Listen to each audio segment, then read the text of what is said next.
The chandelier lights inside the Plaza Hotel shimmered like frozen stars, but Savannah Cole barely noticed them. The moment she stepped into the winter charity gala, every conversation seemed to stop mid-sentence. Her black satin gown, simple but impossibly elegant, caught the glow of the ballroom, as if it belonged there. Yet, what truly stole the room's breath was the man walking beside her. Alexander Reed, the CEO whose signature on a severance letter had ended Brandon Mercer's career just 2 weeks earlier. People whispered before they even realized they were whispering. Savannah? Here? With him? Across the ballroom, Brandon's smug laughter died in his throat. He froze, his hand still resting on the waist of his 24-year-old mistress. Minutes earlier, he had been boasting loudly, loud enough for half the room to hear about how his ex-wife would fade into nothing and how she'd been dead weight he was relieved to cut loose. Reporters had nodded, society wives had smirked, and Brandon had basked in the attention he lived for. But now, his eyes widened with something primal. Fear. Savannah didn't look his way. Not yet.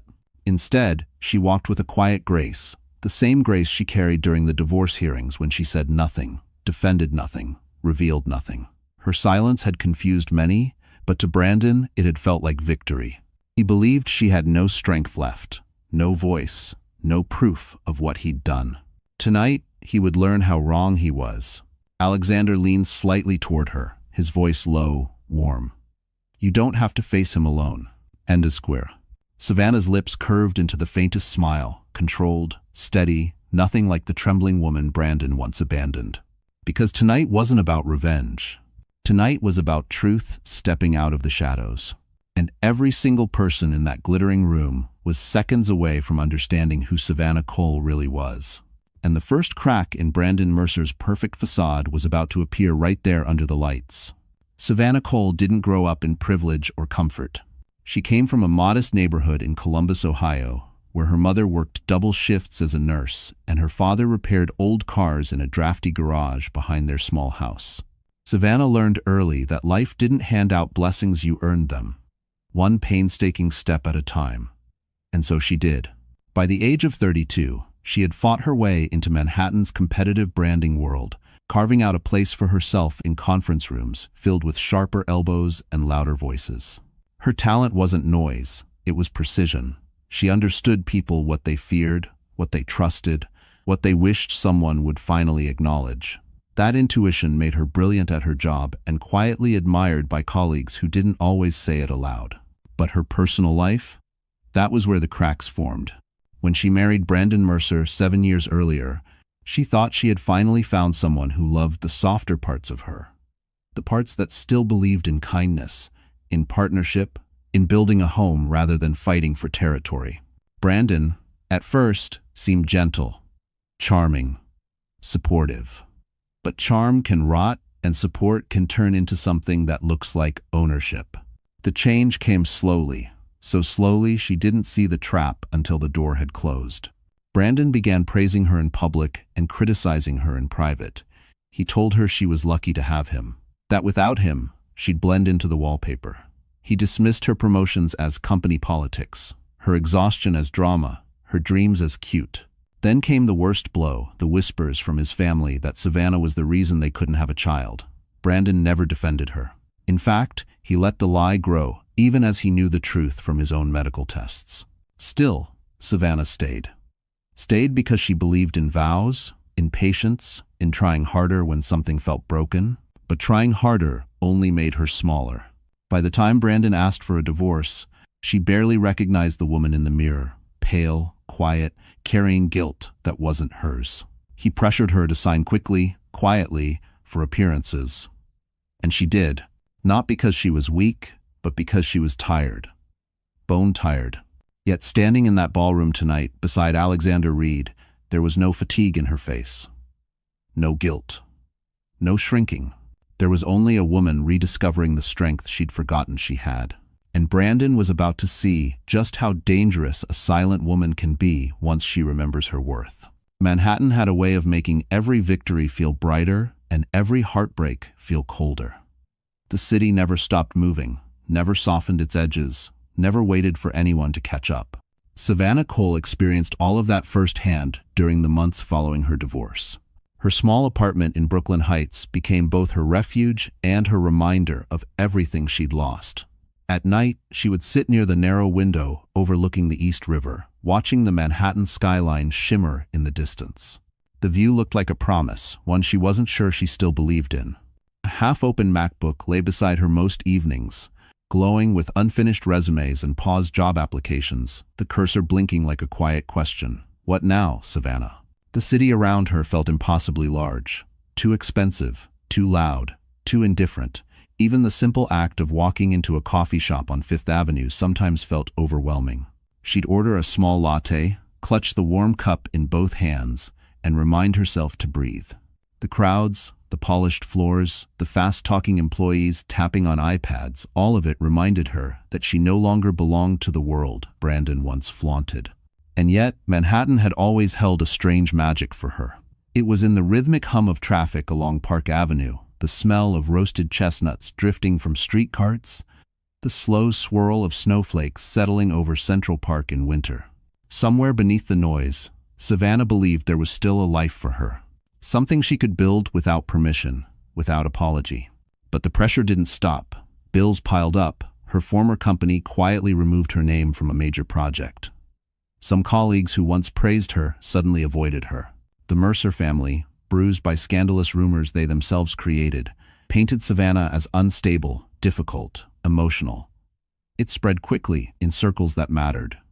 Doors closed quietly, calls went unanswered. Opportunities vanished before she could reach them. Still, Savannah forced herself to keep walking through this city that had witnessed her rise and her unraveling. She refused to disappear, even when fading seemed easier. She visited libraries, worked in quiet corners of cafes, rebuilt her portfolio piece by piece, and every night the same skyline met her outside her window, not judging, not comforting, simply shining. Waiting, because Manhattan had a cruel habit of testing its people before granting them a breakthrough. And Savannah had no idea her breakthrough was already on its way, in the form of a man who watched the city from an office far higher than she had ever imagined. Before Savannah ever stepped into that glittering ballroom, Brandon Mercer had already rewritten their story to suit himself. He always had a talent for performance, something polished on the surface but hollow underneath. To anyone watching from the outside, Brandon looked like the perfect success story. Tall, well-groomed, confident, always wearing suits that fit just a little too well for a man earning just a little too modestly. He had charm, yes, but it was the practiced kind, the kind he used to climb ladders built by other people's efforts. Brandon thrived on impressions. He needed admiration like other people needed oxygen. In meetings, he played the role of the visionary, tossing around big ideas he rarely followed through on. At social events, he was the man who laughed too loudly, shook hands too aggressively, and said names as if he owned them. And when he married Savannah, he treated her accomplishments as accessories, proof that he was powerful enough to choose well. But underneath the tailored confidence was a man who couldn't stand being outshined. Savannah's talent, once a source of pride, became something he felt threatened by. When she won an award at work, he sulked for days.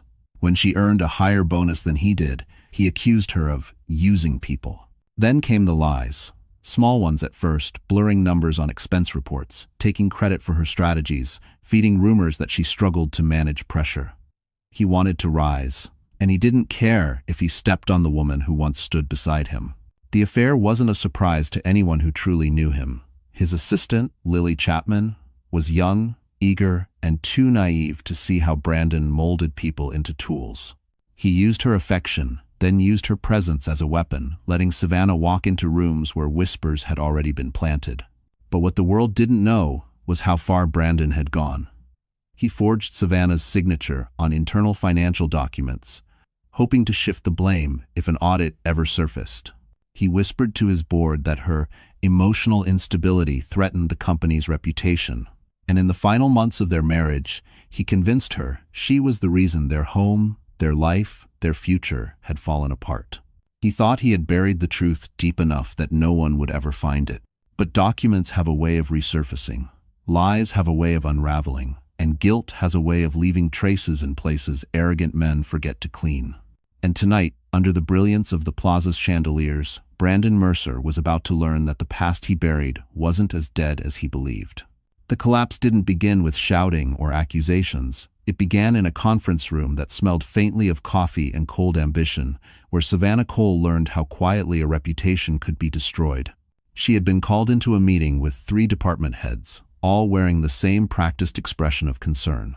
On the table lay a printed report, pages neatly clipped, her name highlighted in yellow like a warning label.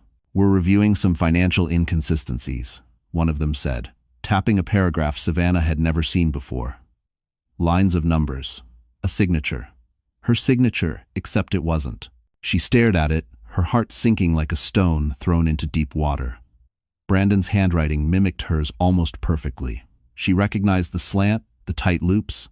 He'd seen her sign documents for years. He knew exactly how to forge what he needed.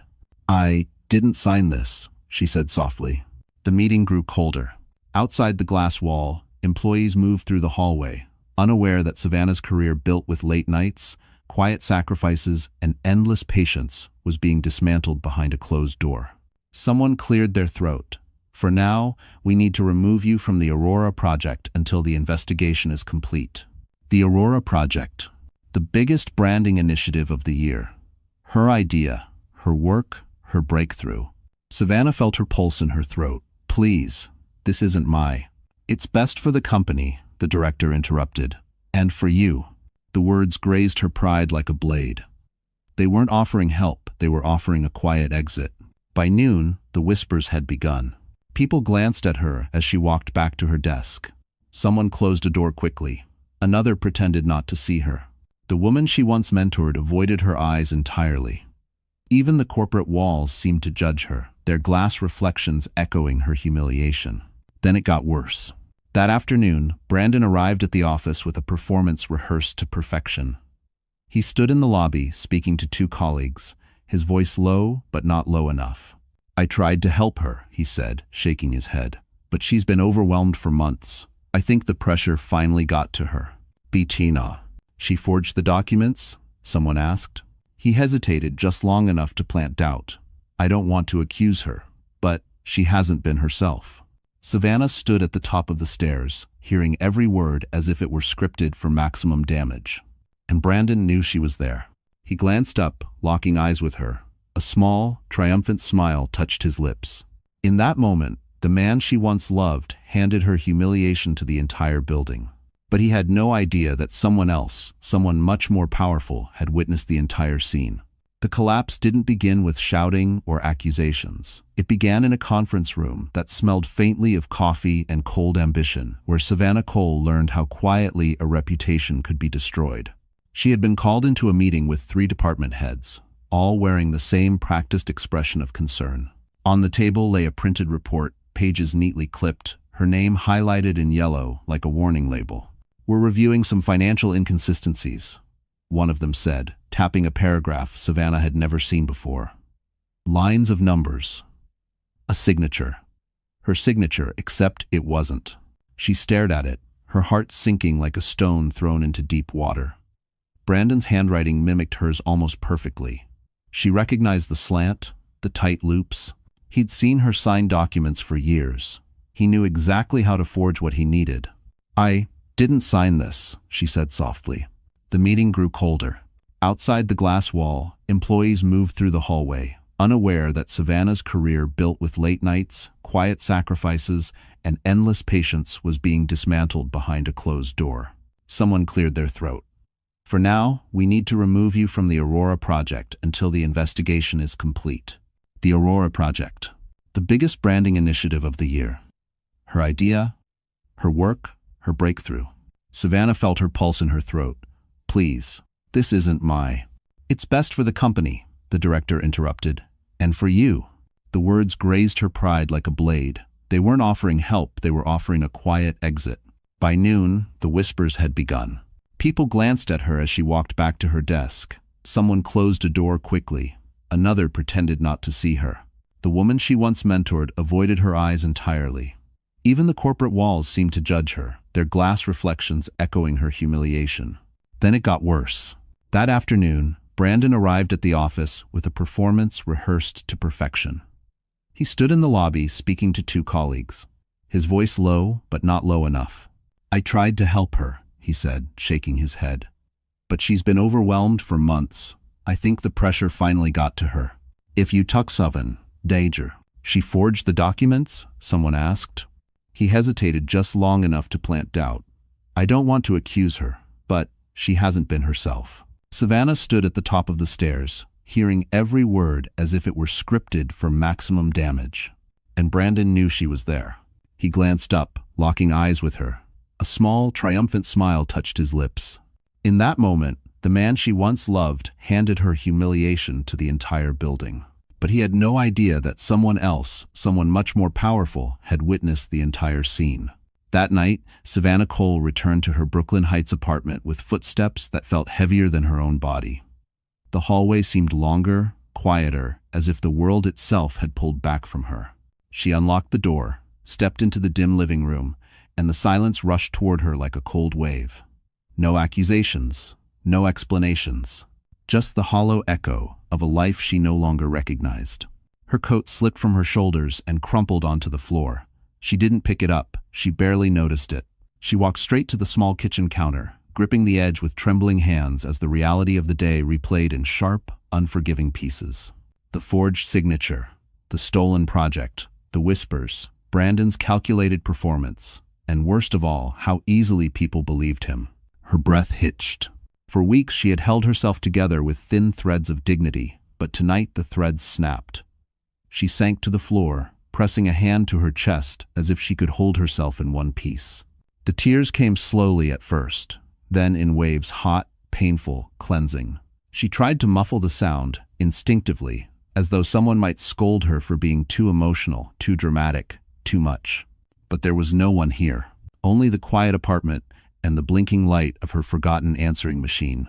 For the first time since the divorce, Savannah allowed herself to break. She thought of her mother in Ohio, who always told her to stand tall, sweet girl, storms pass.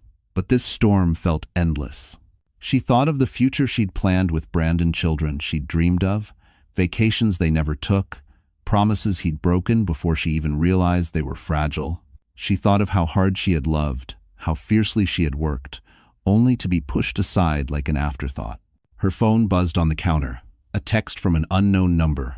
She didn't move. Another buzz, then another.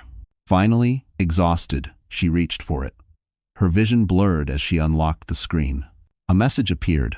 "Miss Cole, I saw what happened today. You are not to blame. Please contact me when you're ready. A. R. All R.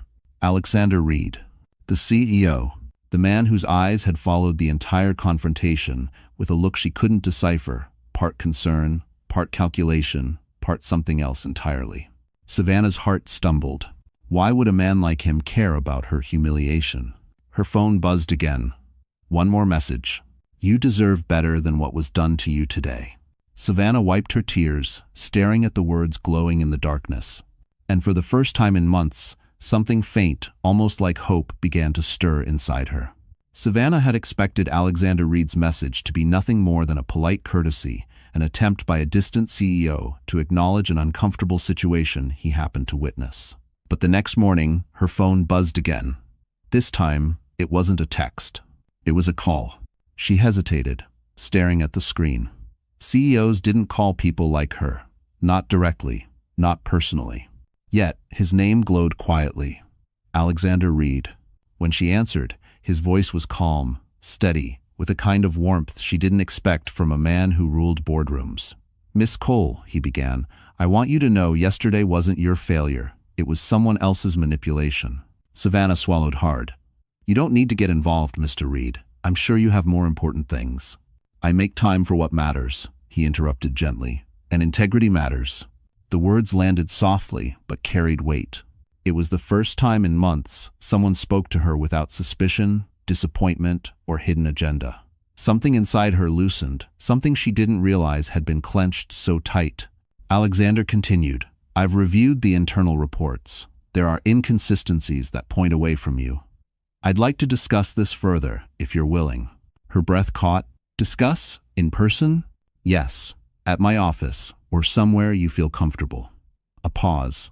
You deserve fairness, Miss Cole, and you haven't been given it. Savannah wasn't used to powerful people offering her fairness. For a moment, she wondered if she was misreading everything, if exhaustion was making her hear kindness where there was none. But then he added, quieter this time. Brandon Mercer's actions have not gone unnoticed. She froze. He knew. Not the whole story, she was sure, but he'd seen enough, and somehow he had sensed the rest. Later that afternoon, Savannah walked into Reed Capitol Tower, nerves buzzing beneath her skin. The lobby's marble floors gleamed under winter light, reflecting a version of her she barely recognized, tentative, yet still standing. Alexander met her in a private conference room overlooking the skyline. He didn't greet her with cold professionalism. Instead, he offered a small nod that felt strangely grounding. Thank you for coming. He studied her for a moment, her tired eyes, her unsure posture, the quiet strength she didn't yet acknowledge in herself. Then he placed a file on the table. I need you to see something, he said. Savannah opened it. Her heart stopped. Emails, signatures, documents Brandon thought he'd buried. Evidence. Enough to tear down his lies, his career, everything. Her hands trembled. How did you find these? She whispered. Alexander held her gaze. Because, Miss Cole, someone needs to stand up for you, and I intend to. Savannah didn't know what she expected after seeing the documents. Shock, maybe, or anger so sharp it stole her breath. Instead, she felt something she hadn't experienced in months. Steadiness.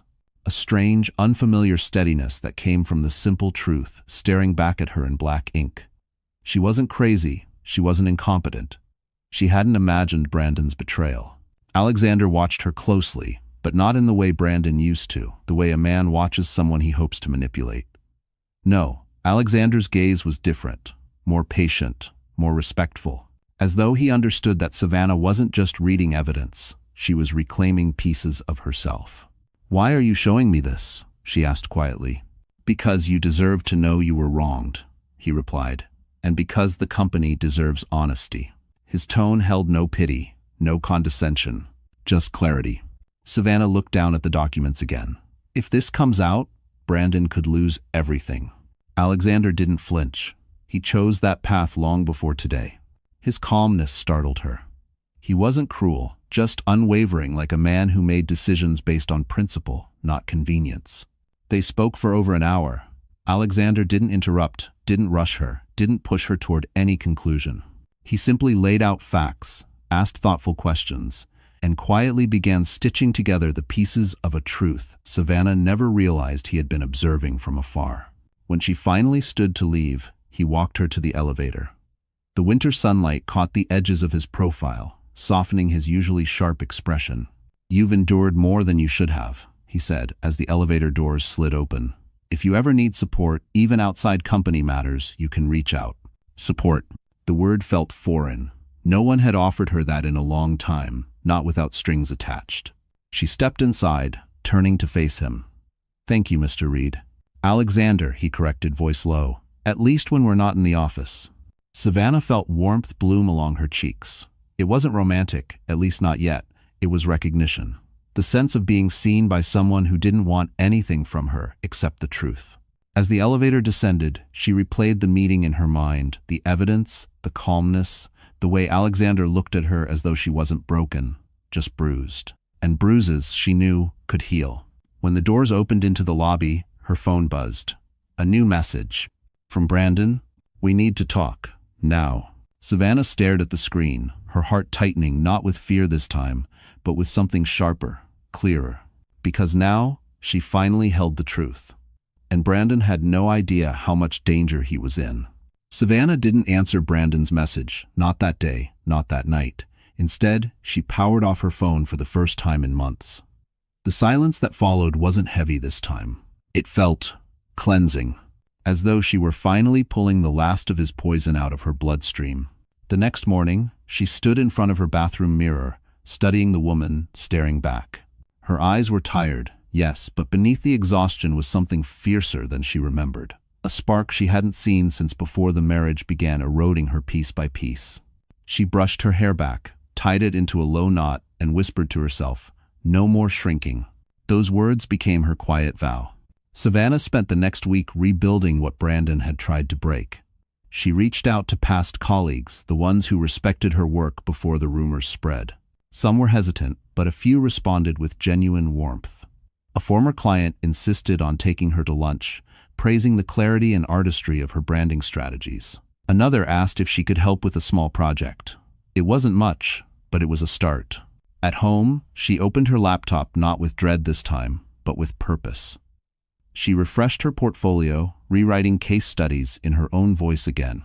She redrafted resumes, crafted proposals, organized evidence Alexander had shown her.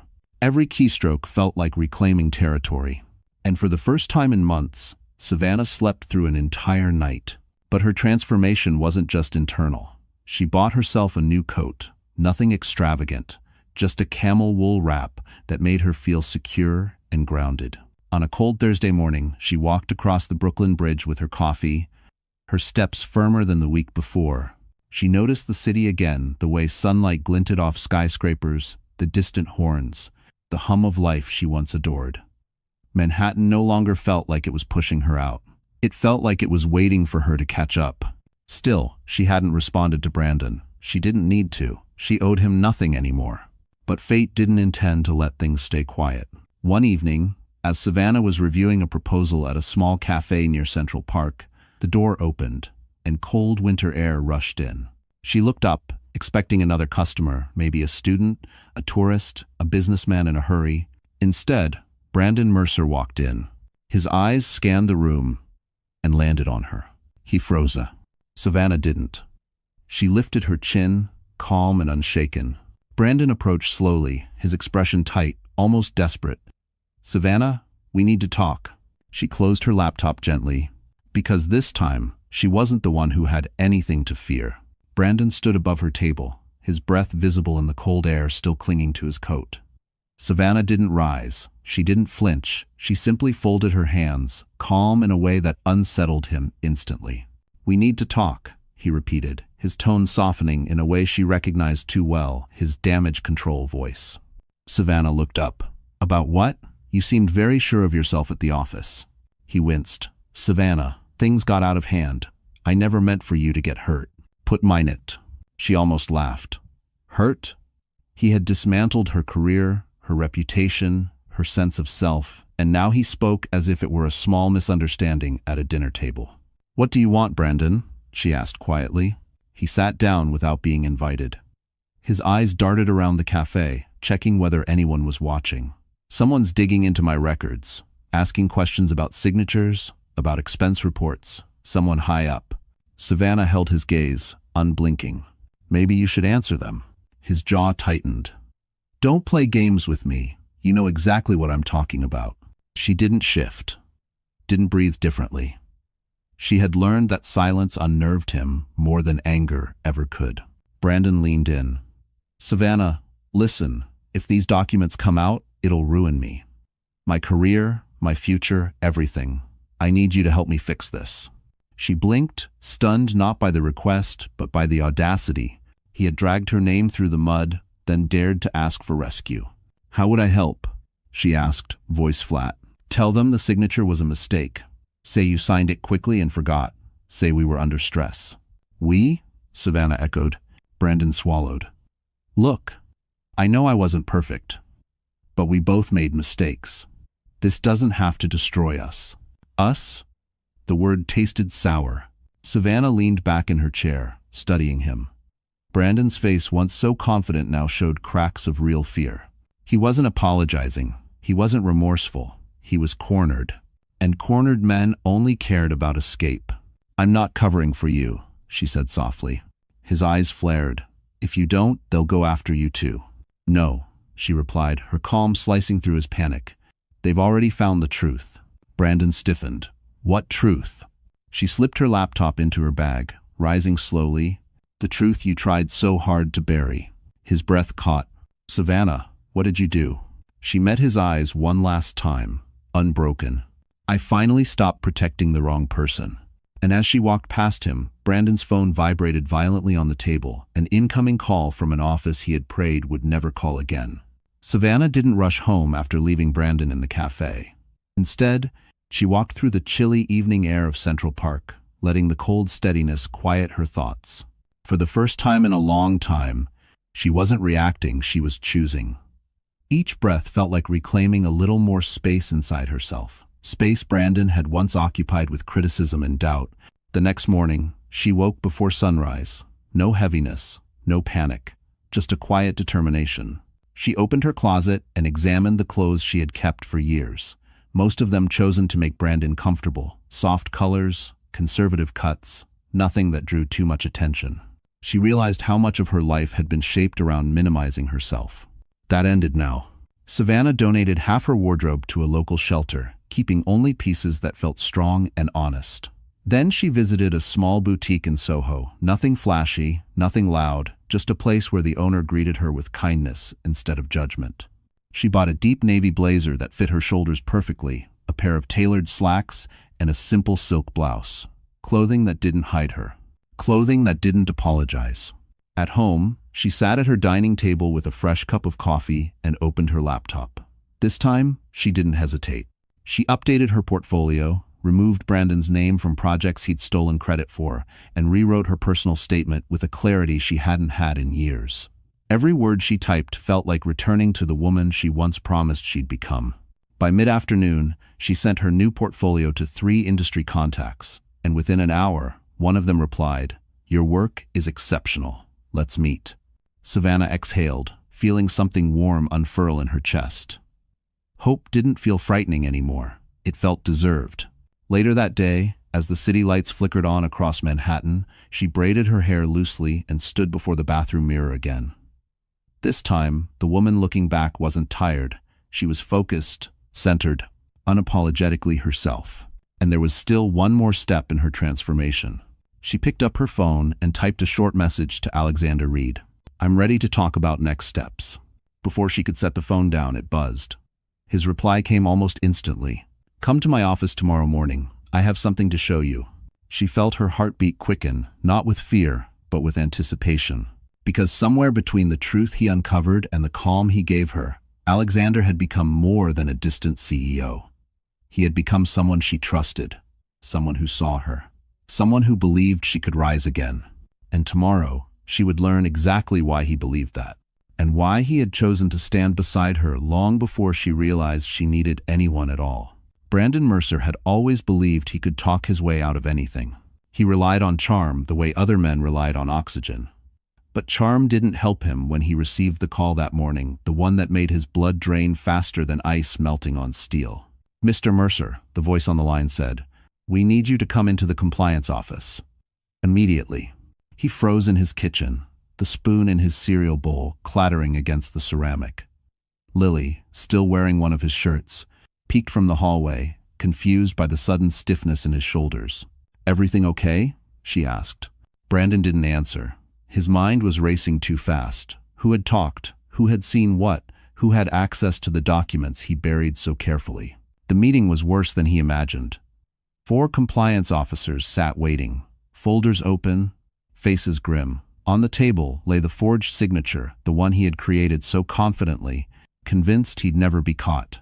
He felt sweat gather beneath his collar. "This isn't what it looks like," Brandon insisted. "Savannah must have." "No," one officer interrupted. "We spoke with Miss Cole. She has provided a timeline, emails, and supporting documents pointing directly to you." "Savannah."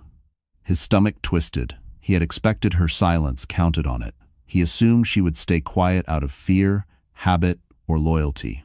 He never considered that she might find her strength again. And certainly not that she'd find someone powerful enough to help her.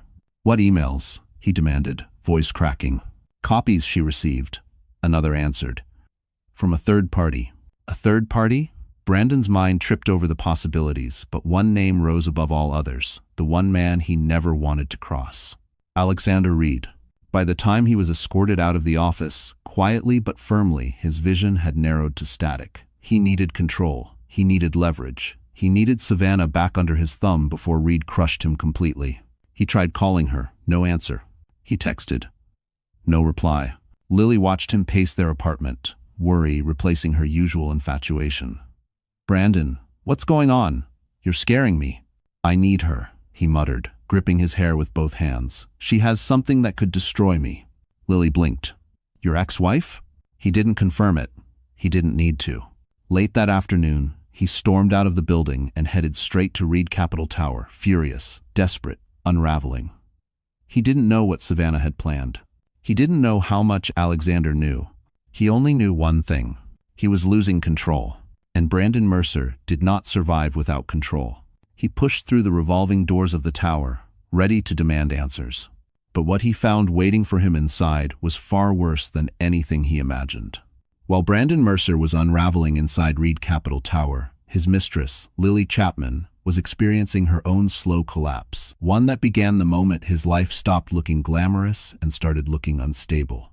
Lily had fallen for Brandon the way naive hearts fall for polished charm, quickly, carelessly, and without understanding the cost. He told her what she wanted to hear, that she was special, different, meant for bigger things than her junior role. He whispered promises over dinners she couldn't afford and trips he charged to company cards. He painted himself as a man trapped in an unhappy marriage, moments away from freeing himself. But now, as she waited in their apartment, she realized she had never asked what he planned to free her from. The man pacing in front of her wasn't the confident executive she met a year ago. He was frantic, sweating, muttering to himself as though the world were collapsing around him. "Brandon," she said carefully, "you're scaring me. What did you do?" He didn't answer. He grabbed papers off the counter, flipped through them, threw them aside. His panic radiated like heat off concrete. "Savannah set me up," he snapped. "She must have gone to Reed. He's pulling strings. He wants me gone." Lily stiffened. "Reed? As in Alexander Reed? The Alexander Reed?" Brandon stopped pacing, breathing hard. "He thinks she's some kind of victim. He's protecting her. And now she holds evidence that could ruin me." Lily's heart pounded. She had known about the financial shortcuts Brandon took. She had even helped him file a few reports, trusting his explanations. But she didn't know he had forged signatures. She didn't know the company could press charges. And suddenly, the apartment she once thought she'd share with him forever felt smaller, dirtier, dangerous. "Did you really forge her name?" she whispered. He whirled toward her. "Don't you dare judge me. You benefited from it too." Her breath caught. That wasn't love. That was a threat. Lily had given up friends, opportunities, even parts of herself to be with Brandon. She had defended him, supported him, believed him. But now she saw him for what he truly was. A man who used people until they broke and blamed them when things fell apart. She stepped back. "Brandon, I can't go down with you." He stared at her, eyes widening as the truth set in. "You're leaving me?" he asked, almost shocked. But Lily didn't answer. She grabbed her coat, her purse, and walked to the door without looking back. When she stepped into the hallway, her phone buzzed. A news alert. A headline. "Internal investigation opens at Mercer & Co. Sources point to senior executive misconduct." She covered her mouth. Because the photo beneath the headline wasn't Savannah. It was Brandon. And Lily realized she hadn't escaped him soon enough. Savannah arrived at Reed Capital Tower the next morning with a mixture of nerves and clarity. The winter wind had brushed color into her cheeks, and the navy blazer she wore felt like new armor. Simple, clean, purposeful. She wasn't sure what Alexander wanted to discuss, but she felt steadier than she had in months. When she stepped into his office, she noticed something she hadn't before: the view. Floor-to-ceiling windows overlooking Manhattan, morning sunlight spilling across polished floors, casting long gold lines that made the room feel warm despite the winter chill. Alexander stood near the window, hands in his pockets, deep in thought. He turned when he heard her enter. "Savannah," he greeted, his voice carrying that calm steadiness she'd come to rely on. "Thank you for coming." She smiled faintly. "You said you had something to show me." "Tinawi's Forstrex." "I do," he replied, motioning for her to sit. He placed a folder in front of her, not like the last one filled with evidence, but something thinner, more refined. She opened it slowly. Inside was an invitation. "Winter Charity Gala. The Plaza Hotel. Guest of honor. Reed Capital's new strategic vision project." Savannah blinked. "I don't understand." Alexander took a seat across from her, leaning forward slightly. "Your portfolio," he said. "Your insight. Your work. It's exceptional, Savannah. You see people in a way most strategists don't. And I want you to lead our new initiative." Her breath caught. "Lead? Me?" He nodded. "I've already reviewed your concepts. And yes, you'll need to present some of them at the gala. It's the most influential event of the season. The right eyes will be watching." Her heart hammered. "Alexander, people still associate me with Brandon, with the rumors." His expression softened. "Not after this. This project will put your name exactly where it belongs, at the center of your own success." She looked down at the elegant gold embossing on the invitation. Her hands trembled slightly. "Why are you doing this for me?" Alexander hesitated, not out of uncertainty, but out of careful consideration. "Because," he said slowly, "I believe in investing in people who have been underestimated. And because you've earned this." The warmth in his voice startled her more than the invitation itself. He stood and added gently, "I'll be attending the gala, of course, but I'd prefer not to go alone." He met her eyes. "Would you join me professionally, and as someone I deeply respect?" Savannah felt her breath still. He wasn't offering her pity. He wasn't offering rescue. He was offering partnership. A place beside him, one she had earned, not borrowed. She closed the folder slowly, her pulse steady and sure. "Yes, Alexander," she said. "I'll go with you." Azu. His answering smile was small but unmistakably genuine. But neither of them knew. Someone else had already discovered her name on the guest list, someone who would not let that night unfold quietly. Savannah Cole had never prepared for an evening like this, not even on her wedding day. Back then, she dressed herself to fit into someone else's world, to meet expectations, to blend, to be acceptable. But tonight was different. Tonight, she was stepping into a life she had rebuilt with her own hands. The boutique Alexander recommended was tucked away on a quiet street near Fifth Avenue. Elegant, understated, the kind of place where gowns weren't displayed but revealed. The owner, a graceful woman in her 60s, greeted Savannah with a look that understood women who were starting over. "You're not here for a dress," she said softly. "You're here for the version of yourself you forgot." Quote, "Everyone, everyone, everyone." Savannah blinked, surprised by the accuracy. "Yes, I suppose I am." The woman smiled and led her into a private fitting room with mirrored walls and warm lights that softened everything. Savannah tried several gowns, beautiful, expensive, impressive, yet none felt like her. They felt like costumes, masks. Then the owner brought out a final dress, deep black satin, cut in a way that was both modest and breathtaking. Simple, but undeniably powerful. The fabric flowed like quiet confidence. "This one," the woman whispered, "doesn't try to be loud, it lets you speak." When Savannah stepped into it, she felt a shift, not dramatic, just certain. She looked at herself in the mirror. The woman staring back wasn't frightened, or fragile, or apologizing for taking up space. She was focused, beautiful, in a calm, grounded way. Ready. Next came her hair, soft waves, swept to one side, and a touch of makeup that highlighted her eyes without hiding her scars, her history, her truth. She chose a pair of understated diamond earrings, the only gift from her mother she had left. They caught the light gently, not showy, but quietly elegant.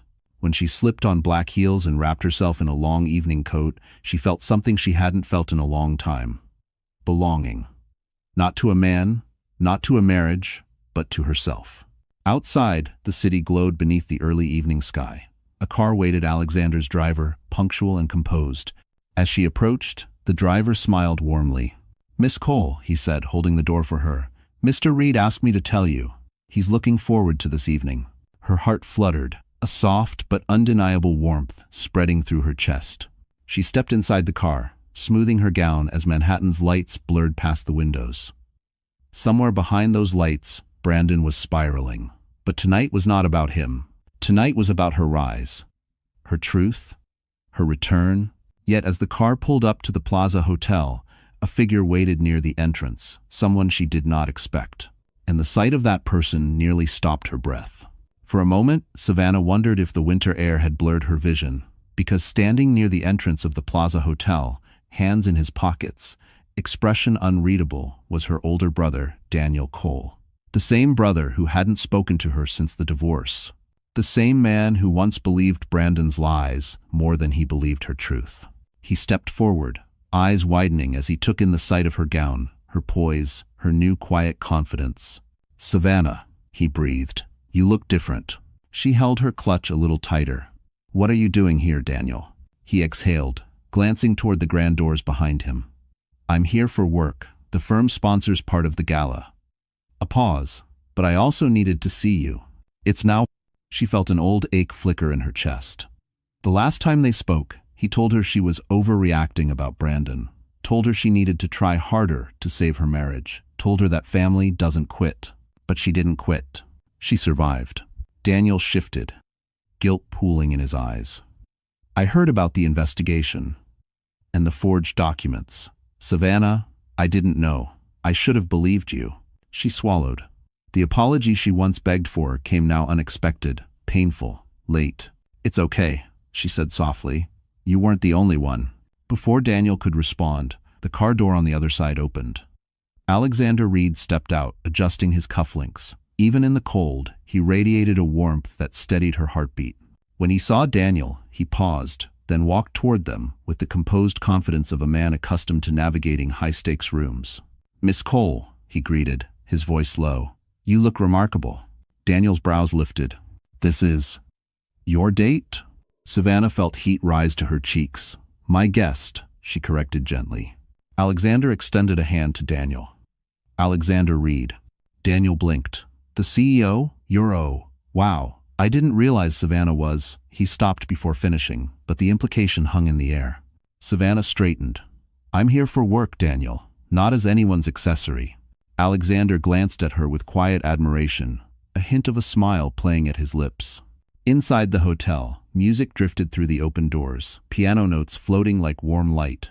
Jewel-toned gowns swept across marble floors. Photographers flashed cameras. Crystal chandeliers glittered with almost theatrical brilliance. This was no ordinary gala. This was a battlefield dressed in elegance. Alexander offered his arm. "Shall we?" Savannah inhaled. This was the moment she stepped fully into her new life. But as they crossed the threshold, a reporter rushed forward, holding up a phone displaying a breaking news alert. "Miss Cole," she said breathlessly, "do you have a comment about Brandon Mercer being escorted out of Reed Capitol Tower this afternoon?" Savannah froze. Alexander stopped beside her, and Daniel turned pale, because the night was no longer just glamorous. It had just become explosive. For a heartbeat, the ballroom felt suspended, like the chandeliers themselves were holding their breath. The reporter's question cut through the music, slicing the air with a precision no violin could match. Savannah didn't answer. She couldn't. "Brandon, escorted out." The words echoed inside her like a distant thunder rolling closer. Beside her, Daniel shifted uncomfortably, torn between protective instinct and guilt he still hadn't shaken. Alexander, however, remained perfectly still, shoulders squared, expression unreadable, eyes focused solely on Savannah. The reporter waited, her phone lifted, the screen still glowing with the headline. A small crowd began to gather, sensing a story rising like heat from the marble floors. Savannah inhaled slowly, steadying herself. "I don't have a comment at this time." Polite, controlled, unshakable. Alexander stepped forward, subtly shielding her from the lens. "This event is not the place for speculation," he said firmly. "I suggest directing questions to our communications team." There was power in his tone, quiet but unmistakable. The reporter backed away, and murmurs rippled through the ballroom like a spreading tide. As they moved deeper inside, Savannah felt every pair of eyes trailing her. Women admired her gown. Men whispered about her poise. Executives whispered to their spouses about the rumor unfolding in real time. Somewhere across the room, she heard her own name wrapped in astonishment, like people were finally realizing they had underestimated her. Alexander leaned toward her. "Are you all right?" She nodded. "Yes, just surprised." "Good," he murmured, "because surprises are only dangerous when you're not prepared for them. And tonight, Savannah, you are more prepared than you know."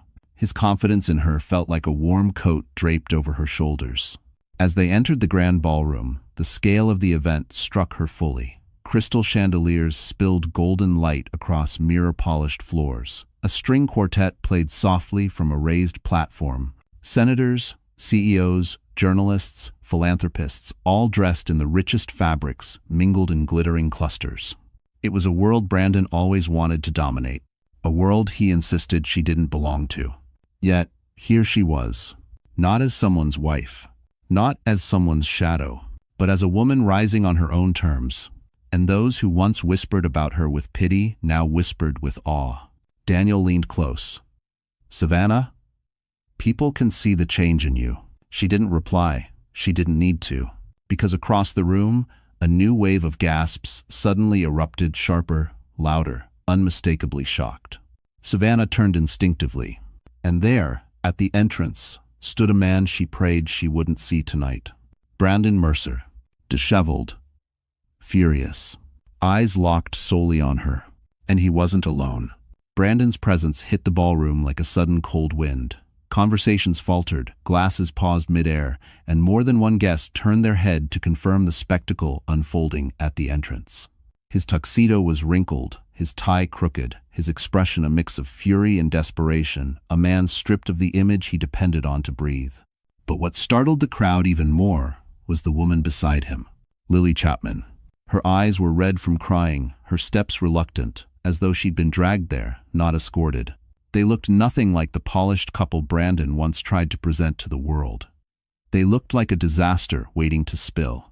Savannah felt Alexander tense beside her, not protectively, strategically, like a man preparing to intercept a fire before it reached the room.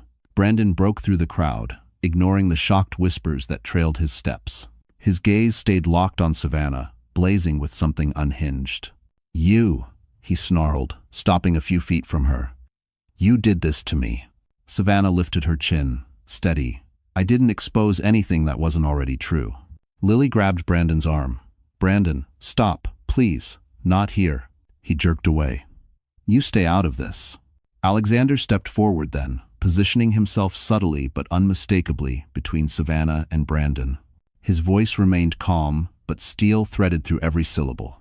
"Mr. Mercer, this is not the place." Brandon laughed, a sharp, broken sound. "Of course you'd say that. You've been waiting for this, haven't you? Taking everything from me. My job, my reputation, my wife." Savannah answered quietly, "I'm not your wife." The ballroom inhaled collectively. Brandon pointed at her, hand shaking. "You think you can waltz in here with him and pretend you're some kind of saint? You ruined my life." "No," Alexander replied, his tone darkening. "You ruined your own life the moment you forged her signature." A ripple of gasps swept the room. Brandon's face drained of color. You have no proof." "We do," Alexander said, "and the compliance board has already begun reviewing it." Lily's knees buckled. She clutched a nearby chair, whispering, "Oh God." Brandon turned on her. "You told them?" "I didn't," Lily cried. "I didn't say anything, I swear." "But they already knew, Brandon. They already had the documents." Brandon staggered as if the ground itself had tilted beneath him. Savannah's voice was soft but unshakable. "You lied. You hurt people. And now the truth is catching up." He looked at her, a man drowning. "Savannah, don't do this. Don't let him turn you against me." End quote. Before she could respond, a deep voice echoed across the ballroom speakers. "Ladies and gentlemen, we ask that security please come to the main floor." The spotlight swung. 2 security officers approached, and they walked straight toward Brandon Mercer. The ballroom fell into near silence as the 2 security officers approached Brandon Mercer. The string quartet stopped playing mid-note, leaving the room filled only with the rustling of gowns and the low hum of whispered disbelief. Brandon stumbled backward, hands raised as if he could hold back the inevitable. "You can't do this. This is a misunderstanding. This is all her fault." He jabbed a trembling finger toward Savannah. Savannah didn't flinch. For the first time, since the divorce, she felt no fear, no guilt, no shame, only truth finally stepping into the light. Alexander's voice cut through the chaos like a clean blade. "Mr. Mercer, Reed Capital has formally suspended your credentials pending a full investigation. You were informed of this earlier today." Brandon spat. "You set me up." Alexander didn't bother responding. His silence was answer enough. Security reached Brandon, placing a firm hand on his arm. Gasps spread like ripples across a pond. Savannah stepped forward, not out of pity, but clarity. "Brandon," she said, her voice steady enough to still parts of the room, "I didn't ruin your life. You did that all on your own. what you forged, what you lied about, those choices were yours, not mine." Her words echoed with quiet conviction. Women in the crowd nodded subtly. Men shifted, uncomfortable with the reflection of their own past shortcuts. For once, Savannah wasn't invisible. She wasn't a rumor. She wasn't a victim. She was a woman standing in her truth. Brandon's face twisted. "You owed me loyalty." Savannah met his eyes without blinking. "You demanded silence, not loyalty. And I finally stopped giving you both." A murmur of approval swept the ballroom.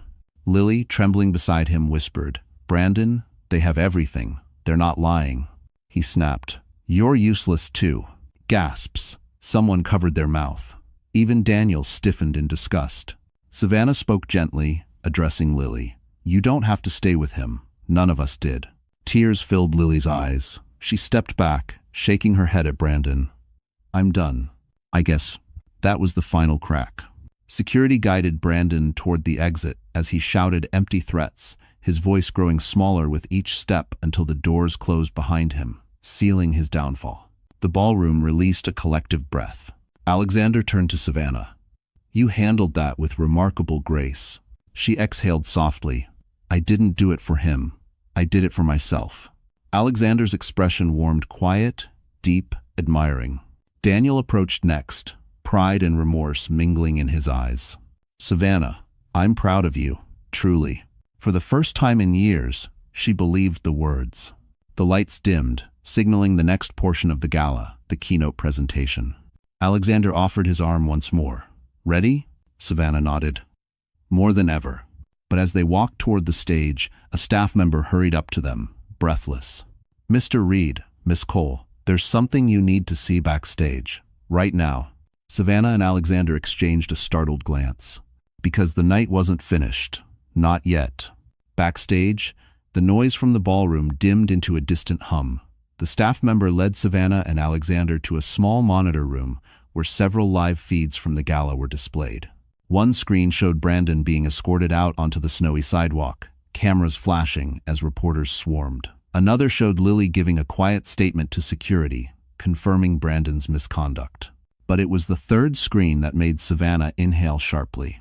It displayed the official announcement from Reed Capital's board. Her name, her title, her future. Effective immediately, the statement read, Savannah Cole is appointed Director of Strategic Brand Vision for Reed Capital. Her knees nearly buckled. "Alexander, this can't be." He stepped closer, his expression soft but unwavering. "You earned this long before today. The board simply needed to see what I've seen in you for weeks." I resonate. She pressed a hand to her chest as tears filled her eyes, not tears of pain this time, but of release. The weight of humiliation, loss, betrayal lifted as though the universe finally exhaled with her. Alexander offered her a handkerchief, but his voice held something deeper than professionalism. "Savannah, you didn't just survive what happened. You rebuilt yourself, and now the world can see you clearly." She laughed softly, wiping her tears. "It feels unreal." "Anyway, it's real," he replied gently, "and so is this." He reached into his jacket and removed a small velvet box, simple, elegant, nothing flashy. Savannah's breath caught as he opened it. Inside was a delicate ring, a thin gold band with a single diamond, quiet, graceful, unmistakably meaningful. "I don't want to rush your heart," Alexander said softly, "but I want you to know what I feel and what I hope for. These past weeks showed me the strength and kindness inside you.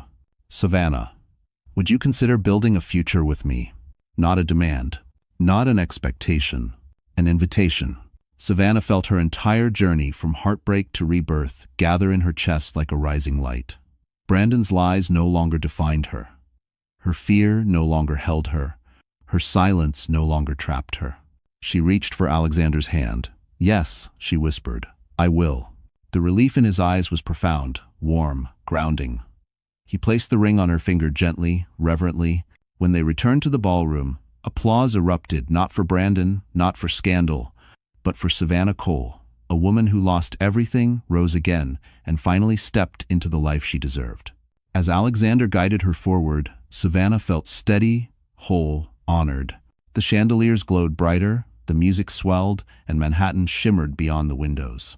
Her story was no longer one of silence, but triumph. And Brandon Mercer, now facing legal charges and public disgrace, became nothing more than the consequence of his own choices. Savannah Cole's new life had begun.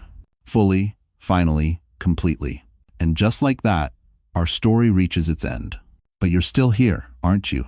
If you're listening right now, it means something in Savannah's journey touched your heart in a way you maybe didn't expect. And that matters, because her story isn't just fiction, it's a mirror. A reminder that we all break, we all fall, and we all rise again, piece by piece. Marcus Aurelius once wrote, "What stands in the way becomes the way." Savannah didn't choose her suffering, but she chose what to do with it. She chose to rebuild, to step into her worth, to stop apologizing for existing. And that is something each of us can carry into our own lives. The idea that healing is not loud. Sometimes it's quiet, steady, and deeply personal. If her journey made you feel seen, even for a moment, then stay with us. Like this video, share it with someone who might need courage today, and subscribe so you don't walk this path alone. Our stories continue, yours, mine, all of ours. And remember, you are allowed to begin again, and you are stronger than you think.